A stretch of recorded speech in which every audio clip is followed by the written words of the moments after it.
Hi, this is now the spinner of the Ephemera danica. It's a very special fly that we have in Europe, Ephemera danica. And as you see, the body is white and black, and I call it the MP85. You can find in that book the major step, of course, which are very well illustrated. But in that book you can also find all the different patterns that I've been tying during the last 25 years approximately. And what is quite nice in this book is on the right side, on the bottom of the page, you can find all the tools requested to tie the flies, and on the bottom of the left page you can find all the elements requested to tie this fly. So let's go. You tie in the tying thread first. You go at the beginning of the curve like this, and to split the tail I will use a little bit of floss.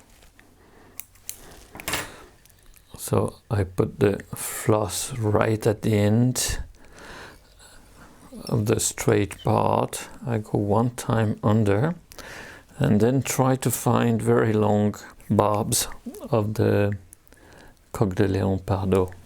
Do not put too much. I think that's enough. And then use the advantage of the maximum length of the barbs.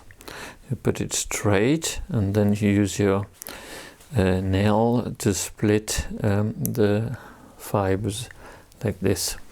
Okay, so you see it split. Now you just try to wrap around the hook shank in order to be very much similar in diameter and not have something different.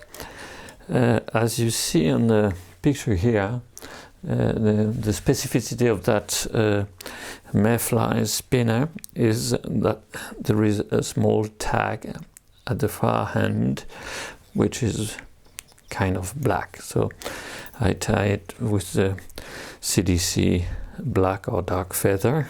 I will wrap at the bottom, create this small black tag like this, and I will keep the remaining section of the feather to increase the diameter, just in front like this. And then I put back the thread, the tying thread, where I am going to incorporate the second color. And as you see here, the second color is white. So I do use the white CDC, maybe a little bit longer. Yes, that will do the job perfectly. We do have a lot of small flies as well with different colors, so I think you're much more familiar with the Canis, which got a little bit of black in the middle and a little bit of white as well. But this is typical from our European Ephemera danica spinner. So it's a big pattern with a white section right in the middle. So you wrap like this, twist and wrap to create part of the body like this. So you end up the body, a few wraps to secure the feather, a few wraps to secure the thread.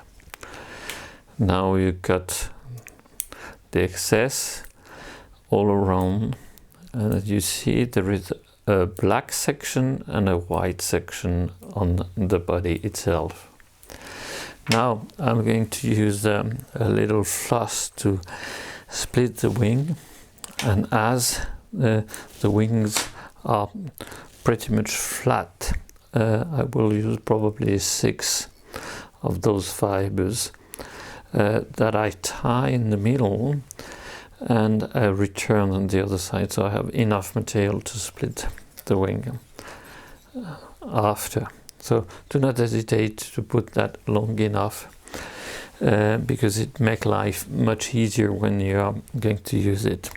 So you prepare, I would say, 2 to 3 feather like this. So first of all, you try to put the barbs 90 degrees from the stem.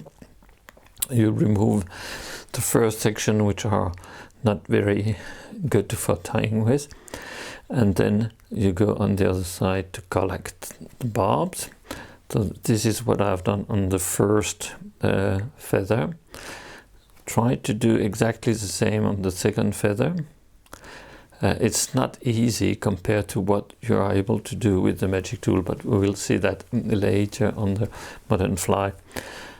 Probably another half will do the job.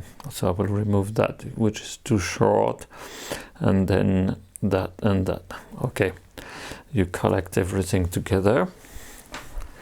You trim it to make it to length, and both wings will be tied up in one run like this. Okay, do not hesitate, do not worry if it is a little bulky, because that will help to give the illusion of the thorax.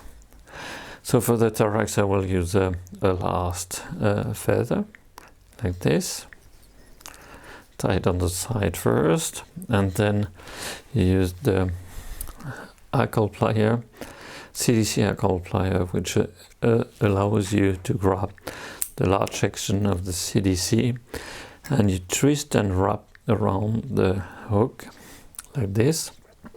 And if you want to have the wings a little bit on the front, you go one time on the back and then several times on the front, and the work is done. So when you reach the end, few wraps to secure the thread, few wraps to secure the thread on front like this.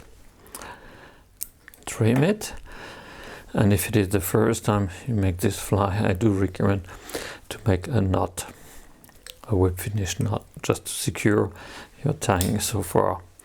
So you pull the floss forward to split the wing like this, and then you fix the floss several turn above the floss and under like this to secure the thread. So you can rest your thread on the side, you can cut the excess, and then you are going to use the finisher to make the final knot. So one time and a second time as well. Okay, so you can come up again, and this is done. Okay, it's almost finished, but we still have to care about the length and the shape. So I recommend to cut the two wings at the same times like this, and then, as the shape is quite different, do not hesitate to shape the wing like this. And for that you can help yourself to stabilize using one hand on the vise. Okay, so maybe I cut this, which is too long. So this is the span of our ephemera danica that we have in Europe. Thank you for your attention.